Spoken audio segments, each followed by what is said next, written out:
आस्था जिंदाबाद जिंदाबाद जिंदाबाद आस्था जिंदाबाद जिंदाबाद जिंदाबाद आस्था जिंदाबाद जिंदाबाद जिंदाबाद no stay no rest no rest no rest no stay no rest no rest no rest we want stay stay we want stay stay we want सिटुलेंस वी वांट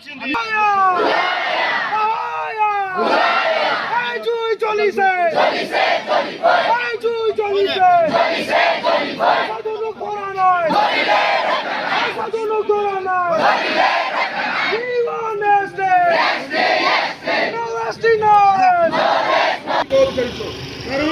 आदिवासी सप्तमंथर सहित ঘাটি কৰিছে আদিবাসী ৰাইজৰ সমাজৰ সৈতে তেখেতসকলে হেতালি কৰিছে গতিকে আমি যিটো বস্তু নিবিচাৰোঁ সেই বস্তুবিলাক দিব বিচাৰোঁ কেৱল মাত্ৰ ৫,০০০ টকা বিচৰা নাছিলোঁ আমি বিচাৰিছোঁ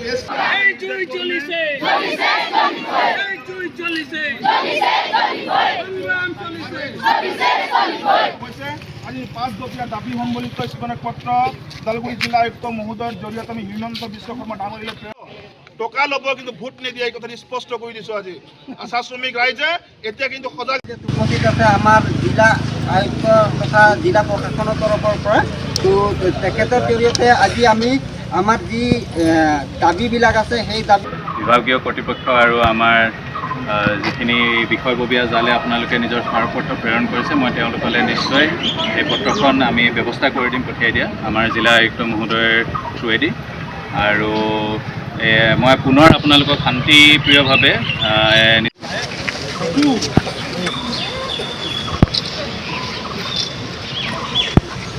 হয় আজি আমি সদৌ অসম আদিবাসী ছাত্ৰ সন্থা আছে ওদালগুৰি জিলা সমিতিৰ উদ্যোগত আমি ওদালগুৰি জিলা আয়ুক্তৰ কাৰ্যালয়ৰ সন্মুখত আমি দুঘণ্টীয়া ধৰ্ণা কাৰ্যসূচী ৰূপায়ণ কৰিছোঁ এটাই উদ্দেশ্য যে অসমত বসবাস কৰি থকা আদিবাসী ছাত্ৰ সন্থাৰ যিবিলাক নেকি আমাৰ দাবী আছিলে সেই দাবীবিলাক আজিলৈকে চৰকাৰে পূৰণ কৰা নাই ১ নম্বৰ দাবীটোৱে হৈছে যে জনজাতিকৰণৰ যিটো সমস্যা জনজাতিকৰণৰ যিটো দাবী চৰকাৰে আজিলৈকে পূৰণ কৰি দিয়া নাই কেৱল মাত্ৰ ইলেকশ্যনৰ আগত তেখেতসকলে প্ৰতিশ্ৰুতি দিয়ে জনজাতিকৰণৰ প্ৰক্ৰিয়া আগবাঢ়িছে ৯০% হৈছে ১০% বাকী আছে ১০%ৰ কাম আজিলৈকে কিয় হোৱা নাই বিজেপি চৰকাৰ আমি প্ৰশ্ন কৰিব বিচাৰিছোঁ অসমৰ মুখ্যমন্ত্ৰী হিমন্ত বিশ্ব শৰ্মা ডাঙৰীয়াক আমি প্ৰশ্ন কৰিব বিচাৰিছোঁ যে আদিবাসীসকলৰ যিটো জনজাতিকৰণৰ যিটো সমস্যা বা আদিবাসী ছাত্ৰ সন্থাৰ যিটো দাবী জনজাতিকৰণক লৈ ৰাজনীতি আপোনালোকে কৰা বন্ধ কৰক বিজেপি চৰকাৰে আমাৰ ইছ্যুবিলাকক লৈ ৰাজনীতি কৰা বন্ধ কৰক আজি আদিবাসীসকলক ভূমিপট্টা দিম বুলি কৈছিল বিজেপি চৰকাৰে কিন্তু ভূমিপট্টা দিলেনে কেইগৰাকী আদিবাসী পৰিয়াল আজি তাৰিখত ভূমিপট্টা পালে গতিকে বিজেপি চৰকাৰে আমি প্ৰশ্ন কৰিব বিচাৰিছোঁ অসমৰ মুখ্যমন্ত্ৰী ডক্টৰ হিমন্ত বিশ্ব শৰ্মা ডাঙৰীয়াক আমি প্ৰশ্ন কৰিব বিচাৰিছোঁ যে ভূমিপট্টা কেইগৰাকী আদিবাসী পৰিয়াল আজিলৈকে পালে কাষ্ট চাৰ্টিফিকেটখন সংশোধন কৰিম বুলি কৈছিল কম দিনৰ ভিতৰত সংশোধন কৰিম বুলি কৈছিল কিন্তু কাষ্ট চাৰ্টিফিকেটখন সামান্য এটা বস্তু সেইখনক তেখেতে সংশোধন কৰিবৰ কাৰণে সক্ষম হোৱা নাই গতিকে ফেইলাৰ হৈছে বিজেপি চৰকাৰে আজি বিজেপি চৰকাৰে চাহ শ্ৰমিকৰ হাজিৰা ৫৫১ টকা কৰিম বুলি কৈছিল কিন্তু বিজেপি চৰকাৰে আজিলৈকে এই ৫৫১ টকা তেখেতসকলে কৰিব পৰা নাই কেৱল মাত্ৰ পুঁজিপতি গোষ্ঠীৰ লগত মিতিৰালি কৰি এই চাহ শ্ৰমিকৰ হাজিৰা ক্ষেত্ৰত তেখেতসকলে কেৱল মাত্ৰ মানে ইস্যু হিচাপে ৰাখি ৰাজনীতিকৰণ কৰিব বিচৰা হৈছে গতিকে আমি বিজেপি চৰকাৰক সকীয়াই দিব বিচাৰিছোঁ যে কাষ্ট চাৰ্টিফিকেটখন অহা BTR নিৰ্বাচনৰ আগত আমাক লাগে বা কাষ্ট চাৰ্টিফিকেটৰ যিটো সমস্যা BTR নিৰ্বাচনৰ আগত আমাক লাগে অন্যথাই কিন্তু BTRত কিন্তু বিজেপিৰ কোনো নেতা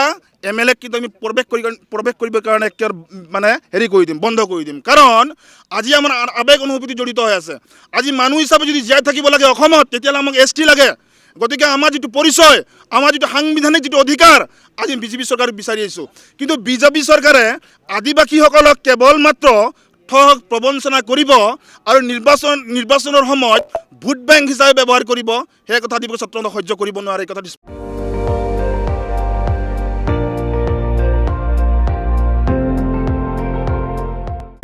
আপুনি চাই আছে ND24 সৰ্বশ্ৰেষ্ঠ নহয় সৰ্বোত্তমৰ দৌৰ